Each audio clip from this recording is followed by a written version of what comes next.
Hey everyone, Luke here. So, as you saw at the beginning of the video just then, and as you saw with the picture, before we get into talking about the video today, just want to say that some of you know, on Monday morning, like in the early hours of Monday morning, Poppy Cat that you've seen in a few videos that I've uploaded onto the channel, she passed away.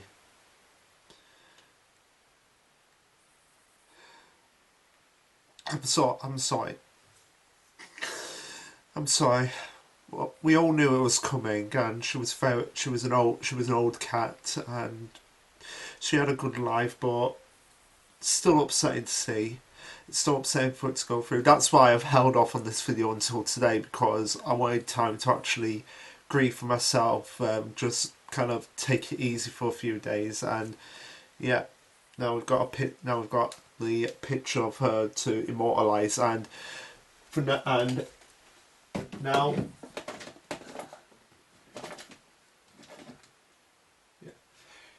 that is where she'll be staying. She'll be staying up there, so she will always be in the videos, even if she's not.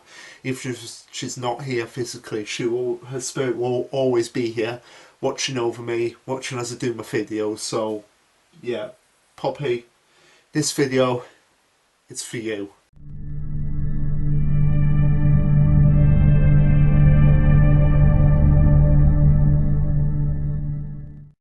Okay, so I guess we'll just start by getting into the video. So, as you guys know, Mission Userview family is on break this week, so we'll be going back and doing, because I promised I'd do the back catalogue of Dr. Stone chapters, so we're going from chapter 1 to chapter 160, because I started at 161, did right up to the end, and I really want to talk about really want to keep Dr. Stone alive on this channel, keep giving Dr. Stone content now. And it's quite interesting because it's very much fascinating to actually go back and look at the series and see if there are any clues in the chapters leading up to the finale. And I read the chapter just before doing the review to kind of get myself fresh in the mind, and yeah, I did spot a couple of clues which I don't know if you guys actually picked up on, but we'll get into it. And yeah, kind of interested to see where the series goes to where it ultimately ends up, because there's something that a lot of people kind of miss about the first chapter as well. Not for what I discovered, but also for the actual structure of like who is the main character. Because in the first bit of the story, like particularly in the first chapter, it was heavily focused on Taiju, so people thought, oh, Taiju is going to be the main character, but if you actually look at it really closely, it's more hinted towards Senku being the main character, because they pretty much established like this is a story of science right from the beginning, like the scientific event, like the fact that everyone gets turned to stone, that's pretty much guaranteed that, yeah, this is a science fiction story. And like the guy who's the scientist, you are like, it's surprising that people didn't think like, oh yeah, that guy's going to be the main character.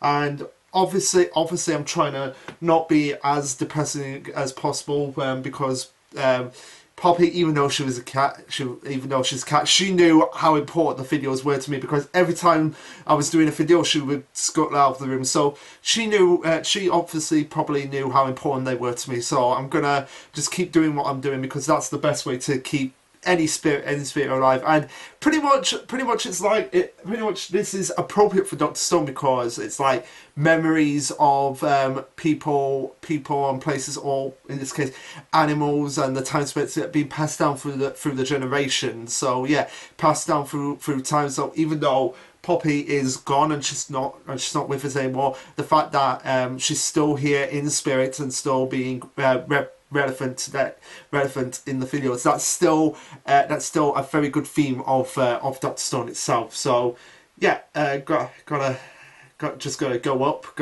because still using the phone. But yeah, I read it in the volume itself, and yeah, so we'll just dive right into it. So this moment right here, this was what instantly hooked me about Dr. Stone. just this like first page. So yeah, the first chapter is titled Stone World, which I'm amazed they didn't just go with Doctor Stone as the name of the first chapter. But yeah, the first page is just like instantly hooked me. I was just like, okay, I am well invested in this story. So yeah, on that, I've got to do it in the way that Tsukasa's English voice did it, which was Ian Sinclair. So who's also the voice of Brook in the One Piece film. It's kind of funny, like the voice for Tsukasa is the same voice for an animated skeleton. that's kind of something there. But yeah, on that day, every human on Earth turned to stone. So yeah, this was what instantly hooked me about Doctor Stone. I think it's what instantly hooked a lot of people about Doctor Stone because it just opens up so many mysteries, but also it opens up some very disturbing realizations, which I'll get into in a second. Okay, so people would be wondering, like, well, what's the most disturbing thing about this? Well, let's just say, what if people were giving birth? What if people were actually in a certain position? If you know what I mean. How can I say this? Without it seeming awkward? Certain position where they want to conceive children. There we go. Like, that is just a disturbing existence being forced to be giving birth, and actually the baby coming out right then, and just after giving birth, and the cord is still attached to the person. Yeah, that's just a disturbing existence to live in for all eternity. Yeah, why, man? You really should have thought about that before actually going ahead with the whole petrification. Oh, by the way, there's going to be spoilers. Like, I am not going to sugarcoat it. The series is out. You guys can go read it. There is no excuse, like, for seeing a backlog. Like, I'm literally going to be like, Tyler's back to where it all began. Spoiler review. Like, well, I'm not going to put the spoiler of it, but I think you're going to be like, okay, yeah, this is chapter 1 of Doctor Stone. Like, back to all begin. So this disclaimer: don't watch these videos, these reviews, if you don't want to know any of the spoilers about Doctor Stone. Just go and binge it, then come back here. Like, you have been warned, guys. I'm not going to sugarcoat anything. There's going to be, like, me, because I am a massive fan of Doctor Stone. I've read the whole series, so I know everything about it. But yeah, so yeah, that's just a disturbing existence to live in, because yeah, what if you're giving birth, or what if you're conceiving children, or just having a fun time, if you know what I mean, yeah, or even if you're just like getting stabbed by someone, and then it's just like, oh, and then the petrification, like, that's just gonna be like oh my god, just so many implications for that. Now, when I first saw the series, I was like, wait, so say, for example, there's someone in say a storage room where there's like virtually no light from the outside. Could the petrification beam actually get in into petrify them? Because that's something that was debatable for a while. But yeah, it turns out that the petrification beam can pass through any object. Although here's the thing: since Ryman sees through X-rays, could it be like the petrification beam can't pass through lead in the same way that X-rays can't pass through lead? That's something that I'm surprised they didn't actually bring up. Like, Senku didn't actually bring up to Ryman. It's like, yeah, but you see through X-rays, so could the petrification beam be? Could you see through lead? And that's something I think, like, they really should have touched up upon. Like, there had to have been a limit to the petrification being just passing through. Like, I seriously doubt it could have passed through lead. Yeah, I feel like it must have had to have followed the same rules as it should have been able to pass through lead, because the Medusas were the Y-Man. Like, the Medusas firing off the petrification, they were the Y-Man, and they saw through X-rays. So yeah, I'm pretty sure, like, just as X-rays can't pass through lead, and X-rays can't see through lead, then the petrification beam shouldn't have been able to pass through lead. That is something that I'm surprised they didn't even bring up when they went to confront the Y-Man. But yeah, getting into the chapter proper, we have the colour page, which is now just like standard black and white page. But at the beginning, it was a colour page of just Senku and Taiju and a few other people around them. And we get into the chapter proper, where we have Taiju, who in the early days he was a bit of an oaf, which is appropriate because his name actually means big tree, so that's appropriate for him. But yeah, he was just like, oh, listen up, Senku, there's no stopping me, it's going to happen after 5 long years, which that should have been a clue right there how long the series was going to be, because it was like Taiju specifically had a number of like, yeah, after 5 long years, I'm finally going to confess my love to Userview, and literally 5 years later, at the end of the series, well, 5 years in terms of the publication, about 15 years, like after everything goes down, Taiju and Userview finally got married. But yeah, that should have been a clue to us right from the beginning. Like, yeah, this series is probably only going to go on for 5 years if they're doing that. But he's like, I'm finally going to confess my love, and we get Senku's first appearance, and yeah, Senku in the first chapter, he looks ugly. Like, there's no doubt about it. Like, there's no question. He looks ugly, ugly there. Which, thank God, they started pretty much from the end of the first shot to slowly get him into the way he looks. I think they were like looking at him like, yeah, he looks he doesn't look like a high school student. Mind you, Senku doesn't operate like a normal high school student if you really think about it. But yeah, I love the fact, again, looking back on the series as well, that he's working on the same device that he was at the end of the series, which begs the question, was he planning on making a time machine right at the beginning of the series?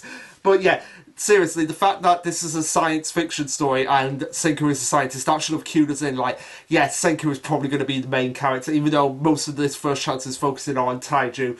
But yeah, it goes about the same way as it's always done with Senku and Taiju. It's like, Senku's like, oh yeah, I can't leave the lab, but I'm cheering you on, and Taiju's like, oh, you really mean it? It's like, no, you big oaf. You've had these feelings for 5 years, you never acted upon them. I can't think of something that, in the words of Spock, it's most illogical. Which I imagine Senku is probably Senku's favorite character in Star Trek is probably Mr. Spock, because he's always thinking logically. And that's probably one of his favorite quotes from any TV series, like, most illogical.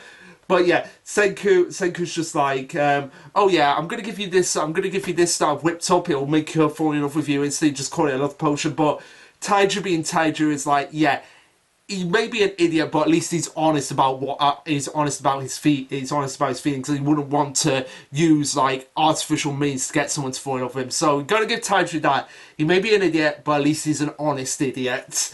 And so he rejects it, and he's like, I can't go and cheat my way into her heart. So yeah, he is a bit odd. He is an honest person, and he goes to meet Userview by the tree, and Senku's like. And one of Senku's lab mates is like, oh, was that really enough potion? It's like, no, it's gasoline. Use your brains, guys.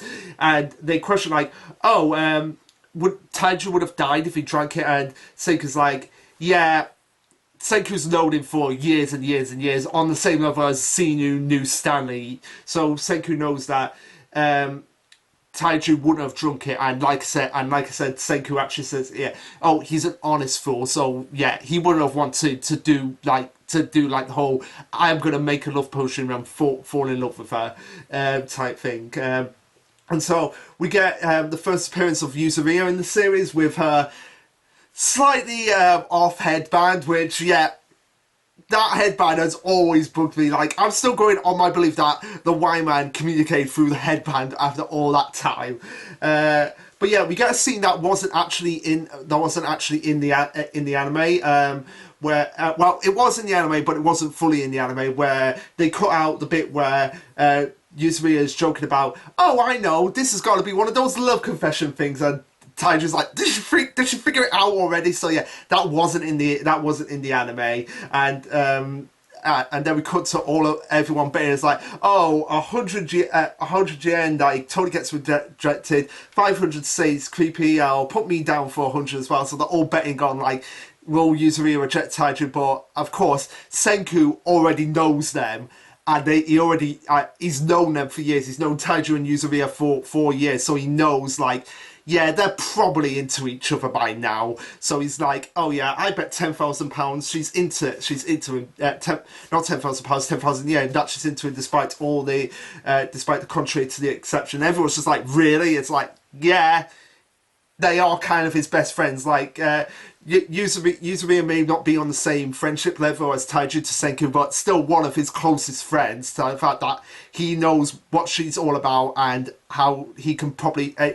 she's probably one of the only few people besides Taiju that Senku can trust completely. That's not outside his family. That's not outside Byakuya himself. But as Taiju is getting ready to confess, it's just like, oh... and he's doing all the things of like, oh, what if she doesn't what if she doesn't see me as a friend after confessing all of that. Despite the powerful name my dearly departed parents gave me, Taiju. So yeah, we get the confirmation in the first chapter. Like, I'm surprised on the wiki in the Age of Exploration they put, like, as trivia, like, Taiju's parents are confirmed deceased, where it was explained right at the beginning of the series that his parents were deceased. Like, seriously, if you go and look on the wiki, it will say in Age of Exploration arc, this is the arc that confirms Taiju's parents are deceased. Or it says something like that, but it doesn't. But it's not for the first chapter, which I'm surprised at, because he spells it out right. Yeah, dearly departed parents. But yeah, despite the name they gave him, which means big tree, he's never been able to truly express his feelings, and this is where he starts to finally explain them. And Yuzumi is obviously getting frustrated because she's probably thinking, is he going to confess to me? Is this actually going to happen?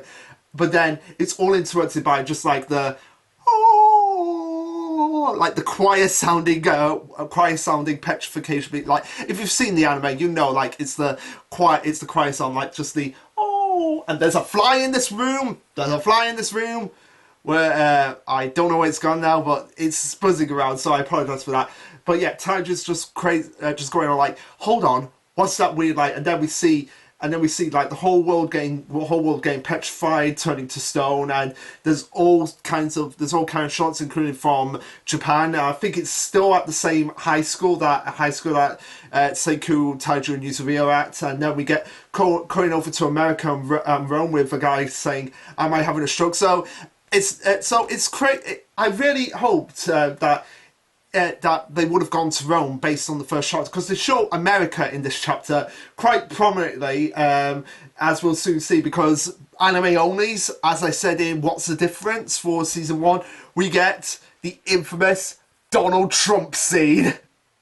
Yeah, so we could, because the actual official timeline for what was going on in Dr. Stone, the petrification beam happened in June 2019. So yeah, wow. Hold on a second, let me go back and check something. So yeah, I have checked, and it turns out June 3rd was when the whole petrification, June 3rd, 2019, which is a crazy coincidence, because the official timeline for my book series, like the first book starts in July 2019, so literally in an alternative timeline, my book series is taking place, and I wonder if I could create like an alternative, like what if my characters were petrified in the Dr. Stone universe, because it starts pretty much at the exact same moment, probably a few weeks before my series begins, where my main character and his love interest are getting pretty bombasted by everyone, just like, just be boyfriend and girlfriend already, we all know you fancy each other. And then I was like, we can't do it. It's like, oh, for frick's sake. But yeah, it's crazy to think that, but maybe that's just a massive coincidence. It probably is, because I've only just realised it myself right now.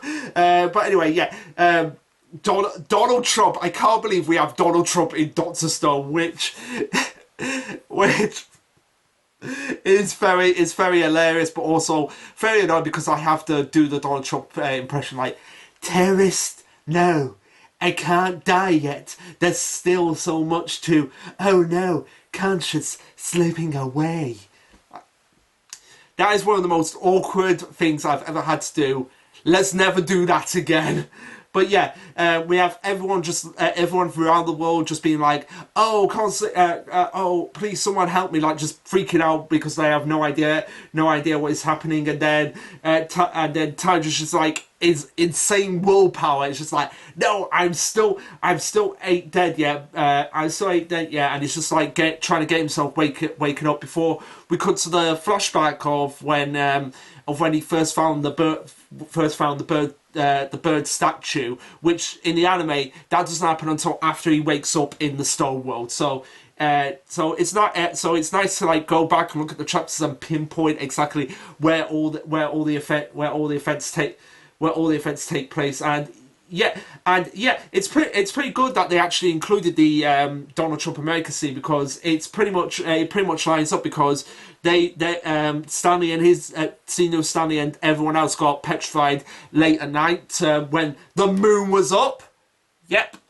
That is the big clue in this chapter that we should have been like guessing. Like, yeah, there's several shots of the moon in the background in the first chapter. That should have been like a cue to like, okay, where all this came from. So if you go back and look at count, I think there's like 4 panels where it's just like showing shots of the moon in the background. So yeah, that might have been an indication of like, yeah, this is probably where it all came from. But yeah, going to the flashback, we have the people in the flashback which is like, oh, a stone statue.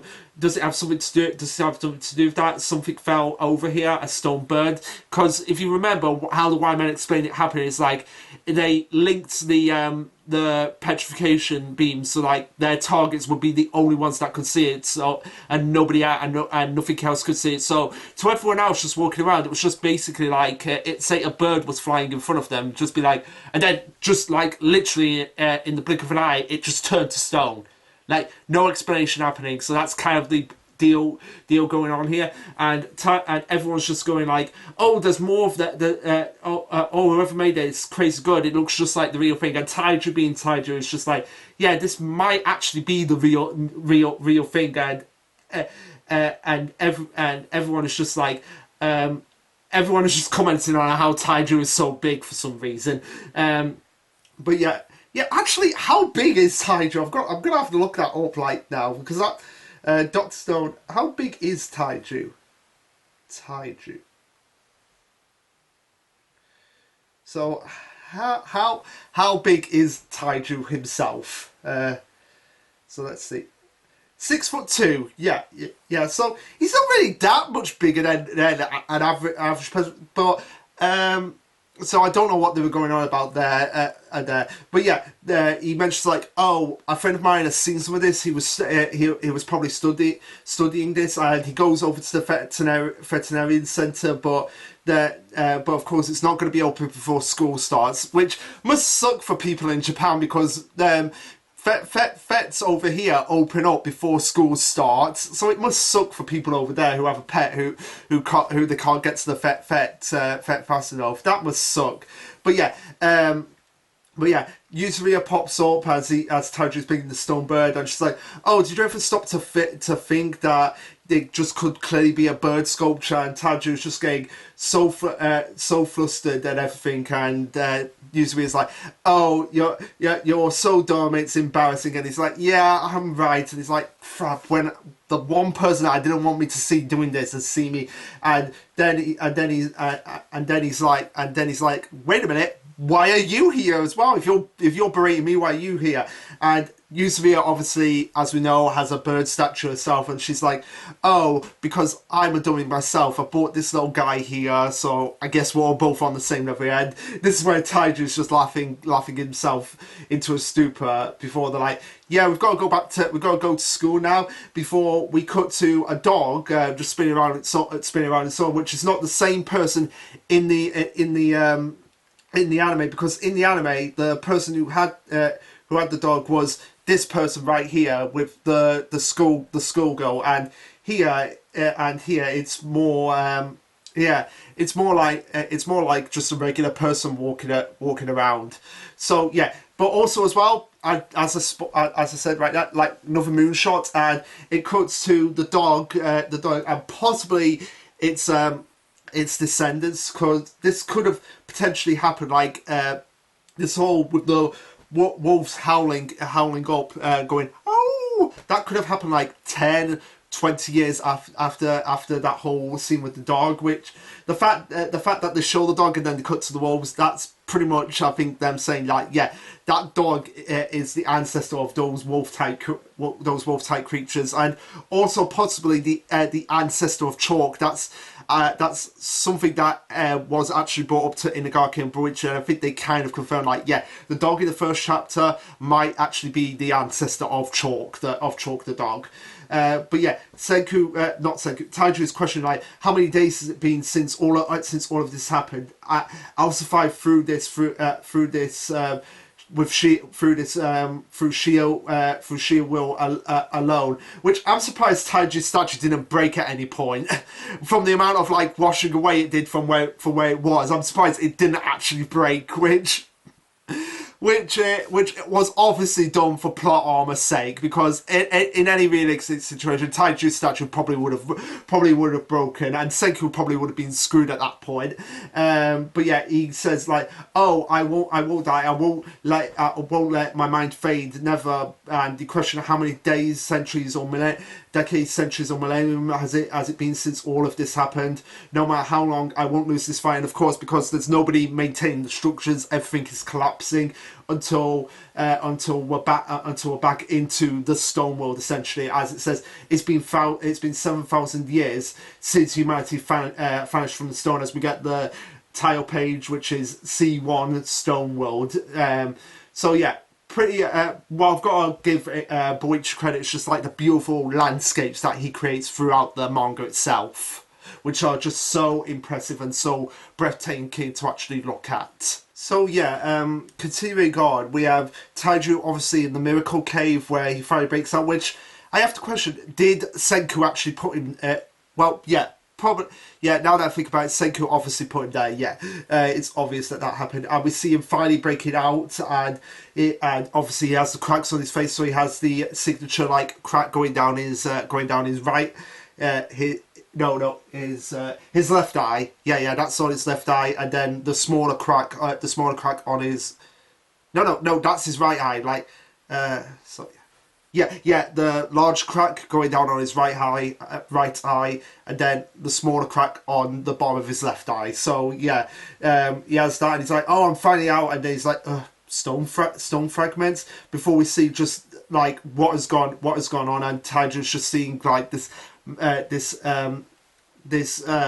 landscape just filled with stone statues that have just like been embedded into the rock face, and it's just like, oh, so it was everyone. It wasn't just me. Everyone had it. It affected everyone, and we see him piecing someone back together. Who I'm just going to bring it up because, like I said in the review for the final chapter, this may have been the mysterious person that no one could figure out who it was, because there was a person next to Amaryllis and Kirasami in the final chapter, and everyone was just like, who is that person? So this might have been the person that was, because it would have been a nice callback to the beginning of the chapter. It's a shame that we never found out what that person's actual name was, because then it would have been pretty easy to figure out like who it actually was. So if anyone can tell me in the comments, let me know who that person was. But yeah, I'm just going to go with my theory that it was this person that Taiju tried to put that together but couldn't find all the pieces, and he was like, "Sorry, I don't know who you are or where you're from, but this is all I can do for you." And despite Taiju obviously being an idiot, he's obviously being an idiot in terms of the fact he's not as smart as Senku. He at least knows his way around places, because he has to have at least some level of intelligence to know like, oh, I'm not sure if hundreds or thousands of years have passed, but as long as the actual terrain hasn't changed too much, I should be able to find her. Obviously, Userview, if I follow the river back to that tree. So yeah, at least using his environment to his advantage. So yeah, he's not a total idiot. He does have some level of intelligence to know, like, yeah, as long as the river from the city is still here, I can follow it back to the tree, and this is where he meets. This way he spots Tsukasa's statue, which which I believe comes later in the episode, where he's going around collecting a lot of things, collecting everything. So yeah, this probably comes later on, where he's collecting things for Senku before going back to the Miracle Cave. Which would happen in chapter 2. So I think this scene where he's finding Tsukasa probably occurs in the chapter 2 portion of the anime. Let me know if I'm correct on that front, because I might have just made a mistake there. But yeah, he mentions like, oh, even a dude like Tsukasa couldn't survive it, and of course he finds the tree, which has just grown to an insane size during the 3,700 year time lapse. Although to be fair, it's more than 3,700 years, because it's in the year 5738. So it's more like, if it took place, if the petrification being happened in 2019, then it would be like 5,719 years. That's pretty much the actual timeline, which is crazy. Which is crazy again to think, because the actual beginning story, like this whole chapter takes place in 5738 for the most part, and the actual story begins in 5739, which, if you think about it, is crazy, because my book series, which I'm about to finish, just so you know, about to finish the final book, is the final chapter is going to take place in 2039. So it's crazy to think how much of a connection in terms of timeline my book series has to Dr. Stone. So it's probably just another coincidence, because I wanted it to just be a 20-year time span myself. But anyway, the tree has just grown to an insane size. But of course, and the vines have just like wrapped around Userview at this point, and her headband is still intact. That hasn't dissipated for some reason. Like, what is that headband made out of? Because you see, like, the cloth, if it was made out of cloth, if it was made out of material, like, it would have disintegrated by this point. So yeah. And also, oh my god, there are cracks on the headband. There are cracks on the headband going into her skin. So what is going on with that? What is going on with that headband? Like, seriously. Like, that is a question that I would want to ask Inagaki, along with the fact, like, who's the person in the final chapter.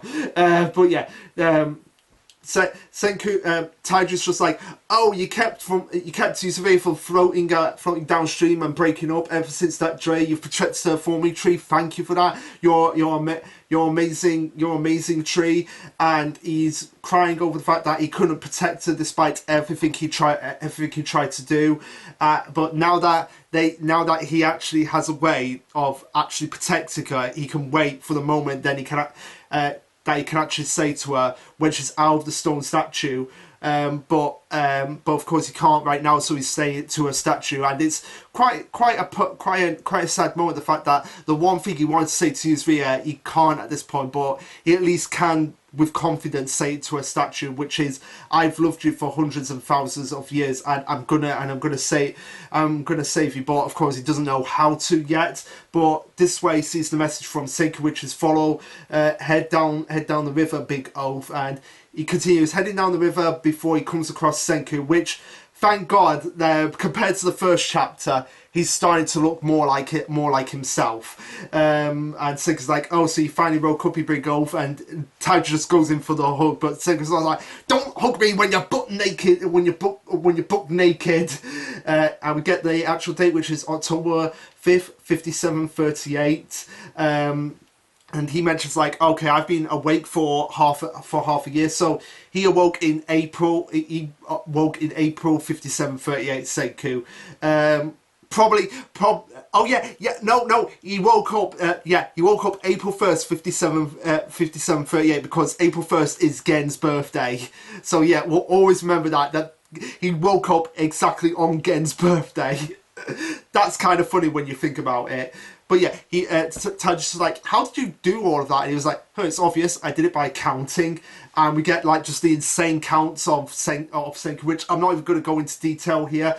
But he mentions that he seems to fade out of conscious every 800,000 seconds, and he's got to keep running multiple calculations to kind of keep up with where he is. And this is where people should have been like, okay, we're going to tap out now because this is kind of ridiculous. The fact that this kid could remember, could count for those amounts of years. Like, I think people were just like, people were giving like Dr. Stone a little bit of unfair criticism of like, okay, this could potentially happen, but I don't see it potentially happening with all the science stuff. But they weren't saying it about when Senku was counting for hundreds and thousands of years. So Senku mentions that he knew that he had to have a point of where he could actually break out of the storm, because if he did it in the winter, then that would have been game over from the start. So he had to have done it in the spring, and he takes Senku back to his sort of like makeshift treehouse workshop, which again, just incredible art detail of Boichi, and just how much he just puts into not just like the forefront but also the background as well. And Senku says, "Oh, I've been lacking manpower of what I can produce on my own," because Senku knows his limitations, and yeah, everyone points this out. Senku is a greenhouse or just a twig. Like, Senku is not a fighter. He's not a strong man. Like, literally, he has difficulty walking with a backpack on his back at times. So yeah, Suika, a little girl, is actually stronger physically than Senku, and that's crazy to think.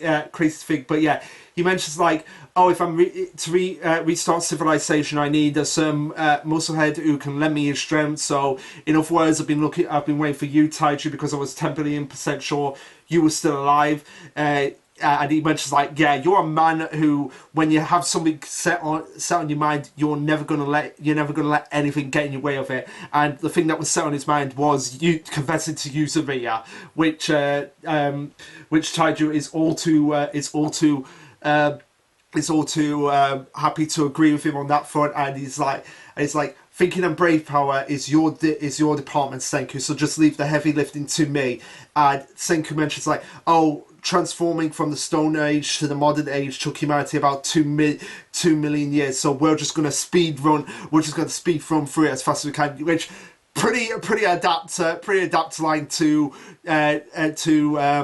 showcase the rest of the series. I think people would have included like, yeah, this series is probably not going to last hundreds and hundreds of chapters because of that one line from Senku saying, yeah, we're going to be speed running through everything to get back up to a modern civilization and save everyone, save all 7.8 billion people, and we're also going to use the power of science to figure out what caused the petrification and our subsequent revival. And yeah, this must have been like the point. I feel like this should have been the point where people would have been like, yeah, Senku is obviously being set up to be the main character here, because he's mentioned like all the things that they're going to have to do, and it's way more complicated and way more interesting than what Taiju has to do. Like, maybe in a romance series it might have been Taiju being the main character, because his goal is more akin to a romance style goal. But here, because it's a story about science fiction and Senku's talk about rebuilding up to modern humanity through the power of science and figuring out what caused it and why and the subsequent revival, that should have cued people in right then and there. And yeah, we get another shot of the moon just smiling down on both of them as Taiju says, and then we'll save Userview.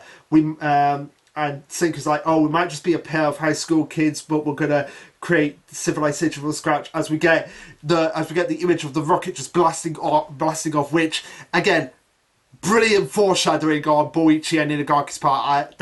The fact that we don't know Senku's dream at this point of going to space, and the fact that they put that in there, that's like a great nod to it and a great foreshadowing of what will happen in chapter 139, because it's the exact same panel in that chapter, at the end of that chapter, as Senku says, will be the Adam and Eve of the Stone World. Get excited. And of course we get the end of the chapter with one of those like little strips that authors like to do at the end of the chapters in their folios, where Taiju's like, not possible, Senku, how could two dudes be Adam and Eve? And Senku's like, yeah, it's called a metaphor here, because they're two people waking up in a world that's not built up and they're gonna have to rebuild. But yeah, yeah, of course they're gonna need Userview because obviously two dudes, they can't really start up humanity again, basically. But yeah, so overall, it was quite interesting to look back on this chapter, considering where everything goes and laying down all the groundwork on seeing all the clues from like the moon shots to like the rocket and everything, and to getting Senku's overall goal. So yeah, it's a strong start to the series, and I really enjoyed revisiting this chapter again. But as I've said, these chapters, these look back chapters, these catch up chapters for Dr. Stone, they're not going to come out every single week. They're going to come out when I feel like they're going to come out, or when Shonen Jump is on break, or when Mission Yosakura is on break. So yeah, don't expect week in, week out for it to be Dr. Stone, Dr. Stone, Dr. Stone. So yeah, and hopefully you did enjoy it, and for those of you who commented what I put on social media about Poppycat, about giving you sympathies and making sure that I'm okay, especially you, Party Jams, making sure that I'm okay as well. I really do appreciate that, because I know you're going to be watching this, definitely, Party Jams. So I do appreciate what you said to me. It makes me feel so much better, and it's helped me to get through the grief. And I feel like having Poppy here, in the Poppy's picture here in the videos, are going to help me to come to terms with it as well, and just looking over me and looking down on me and knowing that I'm doing what I love to do. So yeah.